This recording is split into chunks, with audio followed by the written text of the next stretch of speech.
अखंड सुहाग के लिए रखे जाने वाले करवा चौथ व्रत का बहुत अधिक महत्व है। करवा चौथ के दिन महिलाएं चांद निकलने तक व्रत रखती हैं और पति की लंबी आयु के लिए 16 श्रृंगार कर चंद्रदेव और करवे की पूजा करती हैं। हर साल कार्तिक कृष्ण पक्ष की चतुर्थी तिथि को करवा चौथ मनाया जाता है। आइए इस साल करवा चौथ के व्रत के दिन पूजा का मुहूर्त और पूजा विधि के बारे में जानते हैं। इस वर्ष कार्तिक पक्ष की चतुर्थी तिथि 31 अक्टूबर मंगलवार को रात 9:30 से शुरू होकर 1 नवंबर को रात 9:19 तक है। ऐसे में उदया तिथि के अनुसार करवा चौथ का व्रत 1 नवंबर बुधवार को रखा जाएगा। करवा चौथ की पूजा 1 नवंबर को शाम 5:44 से 7:02 तक की जा सकती है। उस दिन चंद्रोदय 8:26 पर होगा। करवा चौथ के दिन सुबह जल्दी उठकर स्नान के बाद स्वच्छ वस्त्र धारण करें और व्रत का संकल्प लें। पूरे दिन निर्जला व्रत रखें। पूजा की सामग्री एकत्र कर लें। मिट्टी से गौरी और गणेश बनाएं। माता गौरी को सुहाग की चीजें चूड़ी, बिंदी, चुनरी, सिंदूर अर्पित करें। करवा में गेहूं और उसके ढक्कन में चीनी का बूरा रखें। रोली से करवा पर स्वास्तिक बनाएं। शाम में गौरी और गणेश की पूजा करें और कथा सुनें। रात्रि में चंद्रमा को देख पति से आशीर्वाद लें और व्रत का पारण करें। मान्यता है कि करवा चौथ व्रत रखने के कारण माता पार्वती ने भगवान शिव को पति के रूप में पाया था। यह व्रत महिलाएं अपने पति की लंबी आयु और अखंड सुहाग के लिए रखती हैं। अगर आप पहली बार व्रत रखने जा रही हैं, तो करवा चौथ व्रत के नियमों को जानना भी जरूरी है। चलिए जानते हैं करवा चौथ व्रत के नियम। करवा चौथ के दिन विवाहित महिलाओं की सास उन्हें सरगी देती है। इसमें विशेष रूप से खाद्य पदार्थ जैसे फल, ड्राई फ्रूट्स, दूध, मिठाई और श्रृंगार का सामान रखा जाता है। कहा जाता है कि सूर्योदय से पहले सरगी खा लेना चाहिए। करवा चौथ के दिन 16 श्रृंगार करके चंद्रदेव की पूजा की जाती है।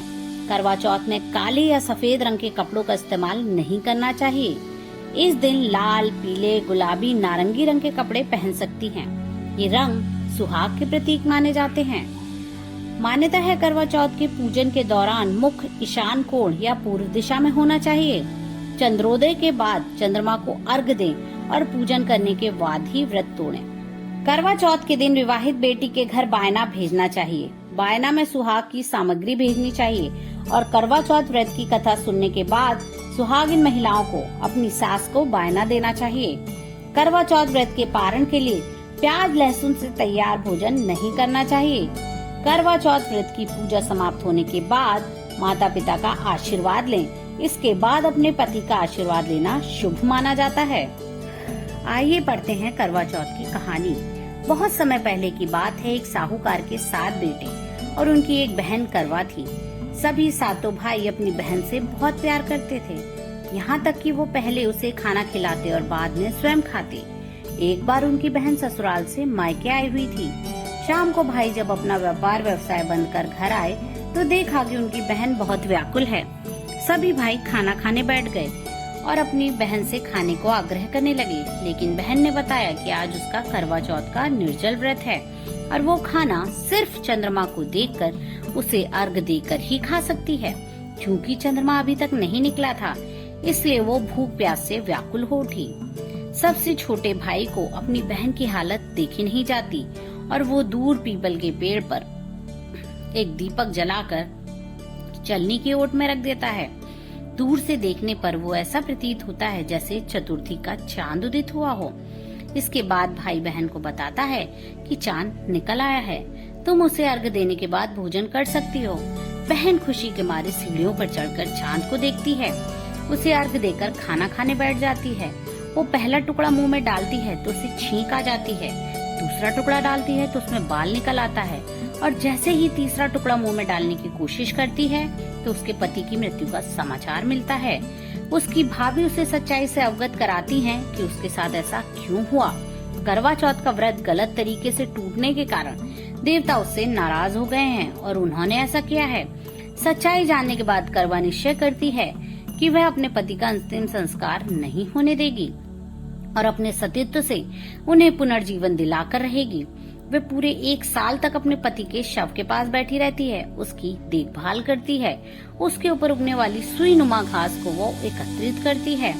1 साल बाद फिर करवा चौथ का दिन आता है। उसकी सभी भाभियां करवा चौथ का व्रत रखती हैं। जब भाभियां उसे आशीर्वाद लेने आती हैं, तो वो प्रत्येक भाभी से यम सुई ले लो और पिए सुई दे दो, मुझे भी अपनी जैसी सुहागिन बना दो, ऐसा आग्रह करती हैं। लेकिन हर बार भाभी उसे अगली भाभी से कहने का आग्रह कर चली जाती हैं। इस प्रकार जब 6 नंबर की भाभी आती हैं, तो करवा उससे भी यही बात दोहराती है। ये भाभी उसे बताती हैं कि उसके छोटे भाई की वजह से उसका व्रत टूटा था, अतः उसकी पत्नी में ही शक्ति है कि वह तुम्हारे पति को दोबारा जीवित कर सके। इसीलिए जब वो आए तो तुम उसे पकड़ लेना और जब तक तुम्हारे पति को जिंदा कर दे उसे छोड़ना नहीं। ऐसा कहकर वो चली जाती है। सबसे अंत में छोटी भाभी आती हैं। करवा उनसे भी सुहागन बनने का आग्रह करती है, लेकिन वह टाला मटोली करने लगती है। इसे देखकर करवा उन्हें जोर से पकड़ लेती है और अपने सुहाग को जिंदा करने के लिए कहती है। भाभी उससे छुड़ाने के लिए उसे नोचती है, खसोटती है, लेकिन करवा छोड़ती नहीं है। अंत में उसकी तपस्या को देखकर भाभी पसीज जाती है और अपनी छोटी उंगली को चीरकर उसमें से अमृत उसके पति के मुंह में डाल देती है। करवा का पति तुरंत श्री गणेश कहते हुए उठ बैठता है। इस प्रकार प्रभु की कृपा से उसकी छोटी भाभी के माध्यम से करवा को अपना सुहाग वापस मिल जाता है। हे श्री गणेश, माँ गौरी जिस प्रकार करवा को चिर सुहागन का वरदान आपसे मिला है, वैसा ही सब सुहागनों को मिले।